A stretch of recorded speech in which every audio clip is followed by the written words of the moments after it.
Again, I'm Joe Barr. I'm the director of the Traffic, Parking, and Transportation Department. And like Lou said, I'll be going through a quick presentation between myself and Patrick Baxter, who works in traffic and parking as well.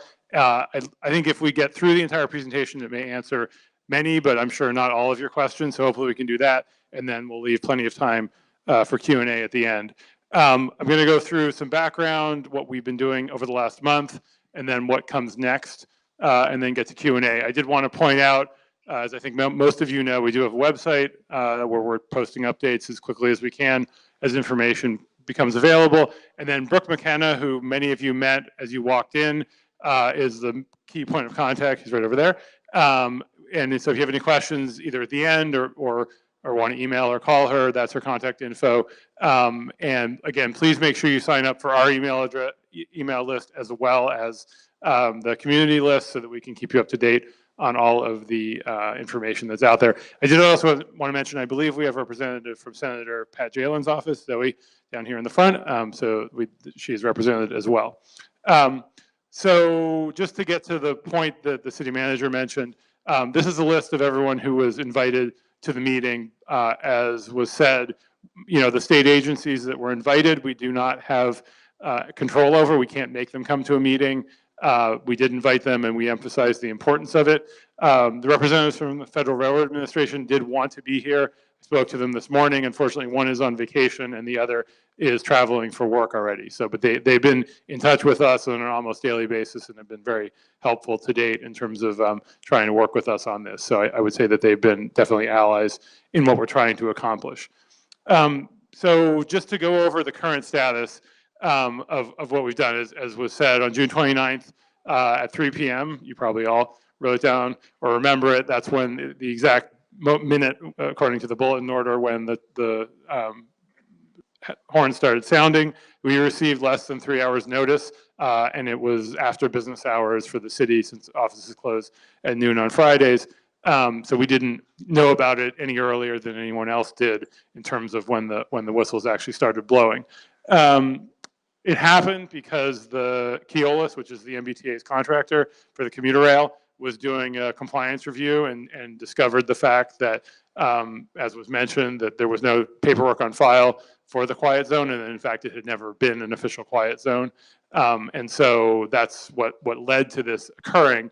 Federal Railroad Administration has very, very strict rules on this that were established back in 2005, and that's what led to the activity that happened in 2005 and 2006, based on the fact that there are very, very significant safety problems at highway rail grade crossings, and a desire to try to bring those number of fatalities and the number of injuries down. So this is, in fact, perhaps not at this crossing specifically, but nationwide and in the MBTA commuter rail system, this is a real problem. People do get killed and get seriously injured at railroad crossings all the time. You don't hear about it that much because they try not to make a big deal out of it, but it does happen fairly frequently, and so this is a safety issue that we need to be very cognizant of.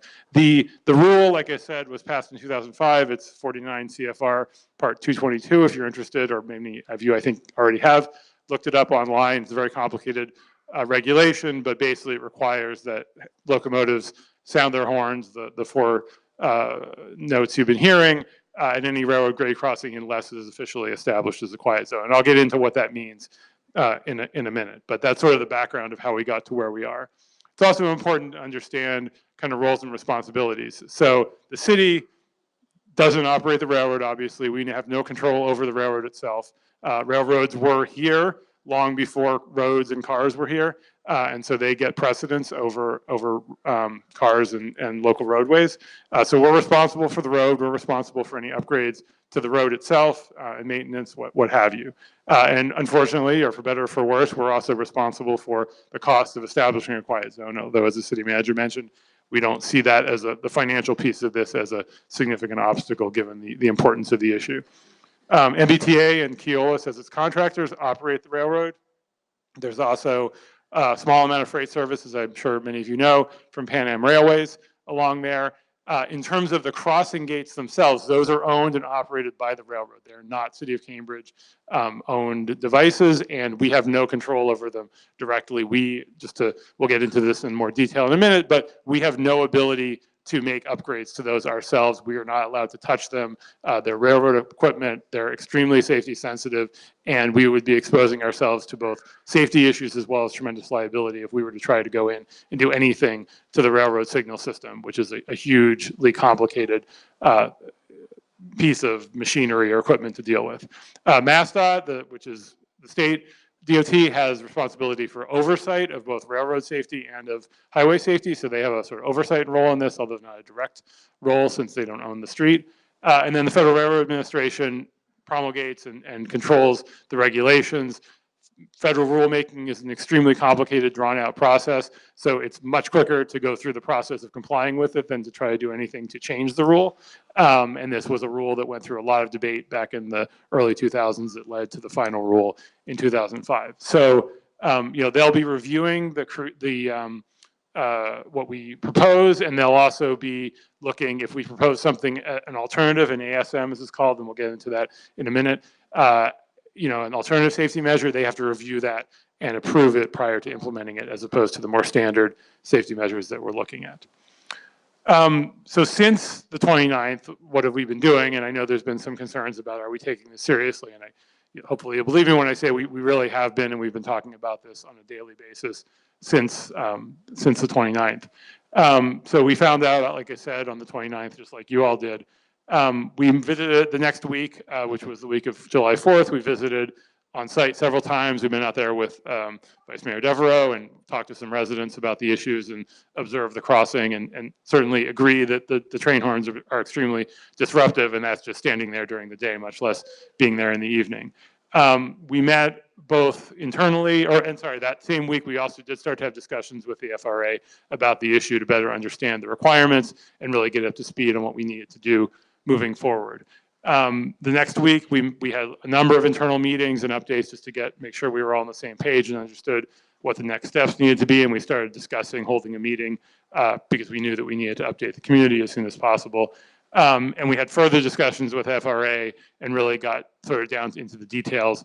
Last week, we actually met on site with the FRA and went through some of the issues and made sure that we understood what their concerns are and they understood what our concerns are. And as was mentioned, really, it was functionally 2 weeks after the horn started sounding, we filed the notice of intent on July 16th, once we understood that, yes, this was the right next step and that there weren't any other options available to us.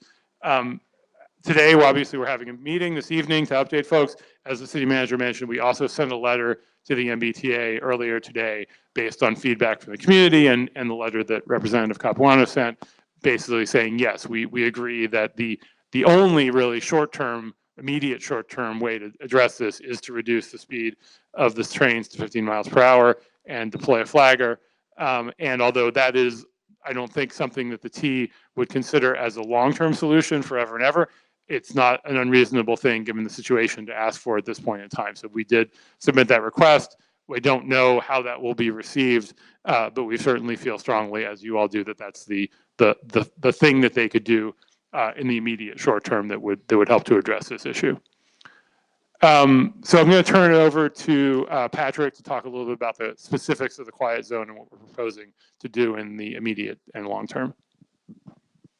Thank you, Joe. So I'm going to walk through what we're going to be looking at for safety improvements that we can make to the crossing in both the kind of immediate future and then going forward for a more permanent solution to get the train horns stopped and get the quiet zone implemented as soon as physically possible.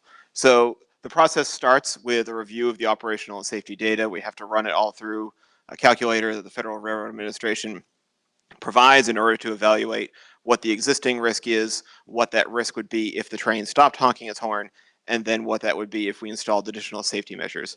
The goal of all this is that whatever safety measures we implement bring the risk of a crash below what the risk is today with the horns honking. So we say, we install these additional safety measures, we've made the railroad crossing safer enough that those trains are able to go through without honking their horns, and the risk will be less than it is today. So with that said, there's kind of two types of improvements we can make. The first are called supplementary safety measures, SSM. The Federal Railroad Administration loves their acronyms. So the SSM are tools that don't require any kind of review or approval. They're tools that We follow a standard federal specification. We put those measures in per the specifications. The quiet zone is automatically approved. That's the shortest possible time frame.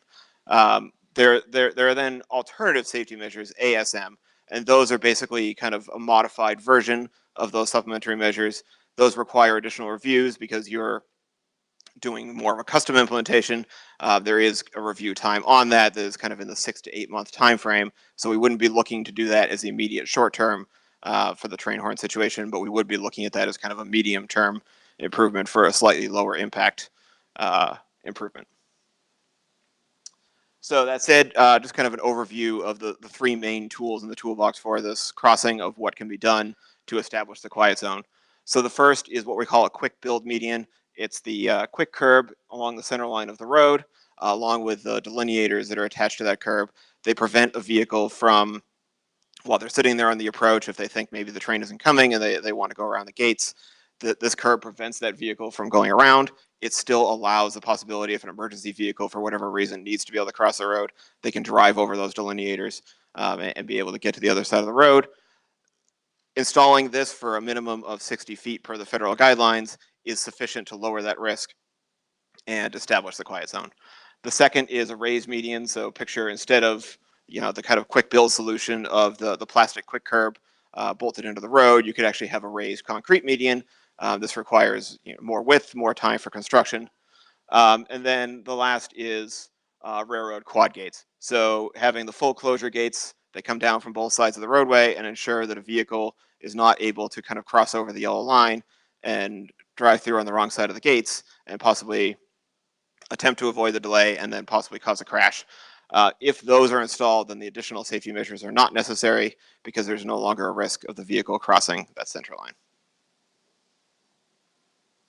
So what we're looking at in terms of a schedule for the improvements for Sherman Street, we're looking at a phase 1 that is the supplementary safety measures. We're talking about a 60-foot long median on both approaches to the railroad crossing. That does necessitate closing the curb cut for the parking lot on the south side of the intersection. I'm just going to go to a map here. So you've got Sherman Street in the north-south direction. You can see the railroad crossing in the east-west direction. That would require approximately 60 feet of that quick curb median that you saw before, extending up along the yellow line in both directions. And that does require, per the federal regulations, that there are no commercial driveways within that zone that could allow a vehicle to exit and then travel down the wrong side of the road. So in order to implement that kind of short-term measure, we would need to close the driveway for the Montessori School and Jose's parking lot. There is a secondary access off Bella Circle. That would necessitate some additional improvements in order to allow the vehicles to enter in and out of Bella Circle. It's a very narrow roadway, as I'm sure anybody that has traveled down there is aware. There's an existing driveway along the west side, so we would need to remove approximately 4 parking spaces on Bella Circle to make sure that vehicles are able to get through in both directions. Now, again, this is a short-term improvement, and then as we work our way through the more significant improvements, we're able to kind of undo some of these changes and restore the circulation to how it is today. So that's in the kind of 2 to 3 month time frame, and that time frame is really dictated more by the approval process and not by the actual construction process. These are very quick materials to put in. It's a matter of weeks to be able to go and install these improvements. Phase 2 is essentially a modified version of that. So we go through, we do our calculations, we determine that we can actually operate this with a shorter median. We still meet the necessary scores from the federal government, so we're able to shorten that median and restore access to that driveway. So the obstacle in this case is actually just the review from the Federal Railroad Administration. So we submit that application as soon as possible to them concurrently with the other work that's going on. Once that is approved with their review, we're able to shorten that median, restore the access to the commercial driveway there, and restore Bella Circle to its previous existing condition. Then we're looking at a phase 3 where we can actually just entirely remove the median once we're able to construct the full quad gates for the railroad. This is the most significant investment in terms of cost, but it's also the most significant time investment. So we've heard from the Federal Railroad Administration and the MBTA that you're looking at a minimum of 1 year to get the full railroad crossing gates installed. That's why we're looking at these short-term improvements, so we can get the quiet zone established, and then we can keep working as fast as we can to be able to install the final solution that allows us to operate that quiet zone in the safest way possible and with the least impact to the neighborhood. I'll hand it back to Joe. Thanks, Patrick. And we're almost done with our presentation. So I guess just to walk through the steps that come next in terms of particularly the short term or the phase one improvements that we're making. As Patrick and I both mentioned, I think there's a 60-day time frame on the notice of intent. That's a per the federal regulation. There's nothing we can do to shorten that except if all the parties that it was sent to, so that's MassDOT, the MBTA/Keolis, and Pan Am Railways, respond with comments or no comments prior, or tell us they have no comments prior to that, then we can shorten that time frame. So we are working actively to try to get those entities to give us their comments as quickly as possible so that we can end that comment period earlier than the 60 days. But assuming if it did go that long, then we're talking about September 14th as the end of that 60-day time period for comments. Once that's complete, then there is a 21-day notice of establishment that cannot be shortened. That's just a basic, we say we're going to do it, and then we start installing the materials. At the end of the 21 days, the quiet zone is established, and the trains are really required at that point to stop sounding their horns unless there's an emergency or they're doing construction work in the adjacent area. So that would bring us, assuming that it took all 60 days for the NOI, that would bring us to the beginning of October 5th. For the quiet zone to go into effect, which I believe is a Friday. In the meantime, we have started the process of procuring the necessary materials and installation services. As Patrick said, this is really not a question of how long it takes to buy and install the materials. It's really about the regulatory timeframes.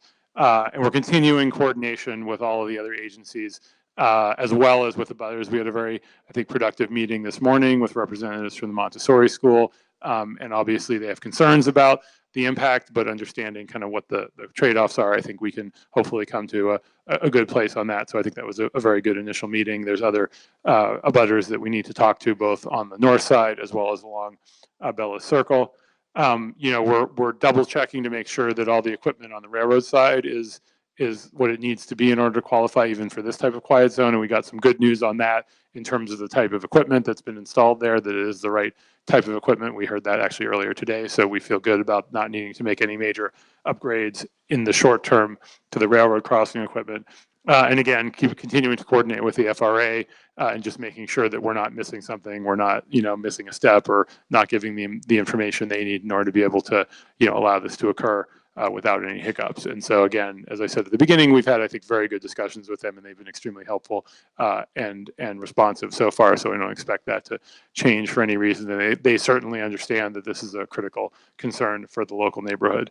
And then in tandem with that, we would begin working on the phase 2 and phase 3 improvements. So working towards being able to shorten the median and reestablish better use of that driveway in the sometime in the winter. And then, looking at the quad gates and getting that process started. Again, as Patrick said, that's a more or less at least a year-long process, and it's not something that we can do independently. We may wind up paying for it. We may wind up sharing the cost with the MBTA, but the MBTA and Keolis actually have to do the work.